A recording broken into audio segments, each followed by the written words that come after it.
प्रश्नावली 5.7 का जो दूसरा प्रश्न है, निम्नलिखित के लिए कारण दीजिए। पहला है, वर्ग को एक विशेष प्रकार का आयत समझा जा सकता है।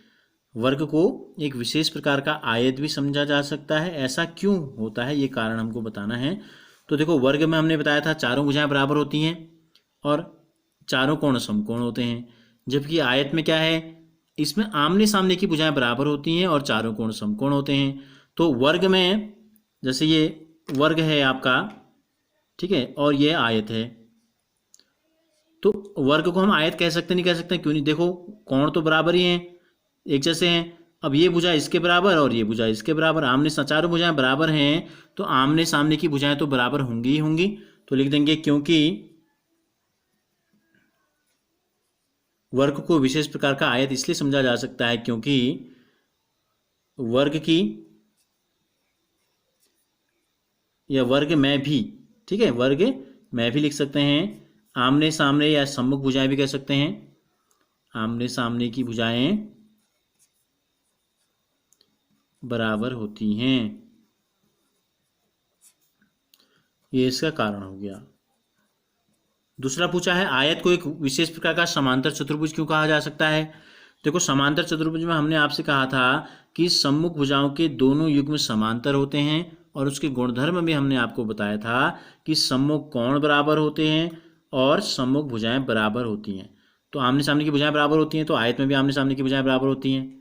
तो आयत को एक विशेष प्रकार का समांतर चतुर्भुज समझा जा सकता है, केवल और केवल अगर हम कहेंगे तो भुजाओं के आधार पर, ठीक है, क्योंकि उसकी सम्मुख भुजाएं क्या होती हैं, बराबर होती हैं।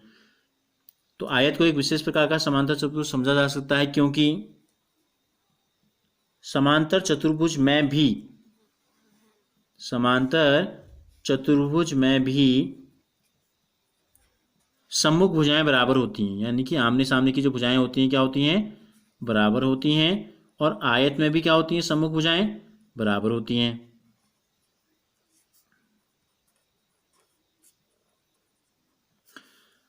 सी है, वर्ग को एक विशेष प्रकार का समचतुर्भुज समझा जा सकता है।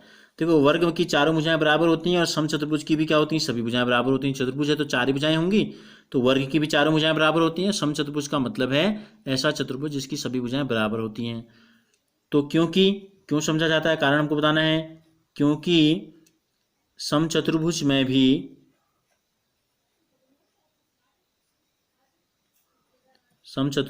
भी चारों भुजाएं बराबर होती हैं, चारों भुजाएं बराबर होती हैं। डी में पूछा है, वर्ग, आयत, समचतुर्भुज और समांतर चतुर्भुज से प्रत्येक एक चतुर्भुज है। देखो, वर्ग में भी चार भुजाएं होती हैं, आयत में भी चार भुजाएं होती हैं, या चार भुजाओं से घिरी आकृति ये भी है, आयत भी चार भुजाओं से घिरी आकृति है। चतुर्भुज लिखा है तो ये भी चार भुजाओं वाला है, और समांतर चतुर्भुज में भी क्या, चार भुजाएं होती हैं। प्रत्येक एक चतुर्भुज है, लिख देंगे क्योंकि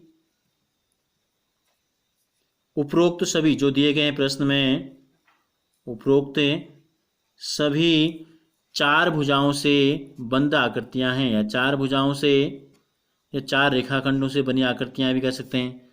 चार भुजाओं से घिरी आकृतियां हैं, इसलिए सब के सब क्या हैं, चतुर्भुज हैं। वर्ग एक समांतर चतुर्भुज भी है। देखो, समांतर चतुर्भुज में अभी मैंने आपको बताया क्या होते हैं, सम्मुख भुजाएं बराबर होती हैं, तो वर्ग में भी क्या होती हैं, चारों भुजाएं बराबर हैं, तो सम्मुख भुजाएं बराबर होंगी होंगी। तो लिखेंगे क्योंकि समांतर चतुर्भुज में सम्मुख भुजाएं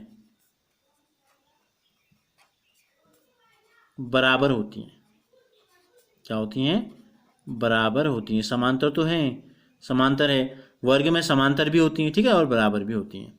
तो ये कारण आप लिख सकते हैं।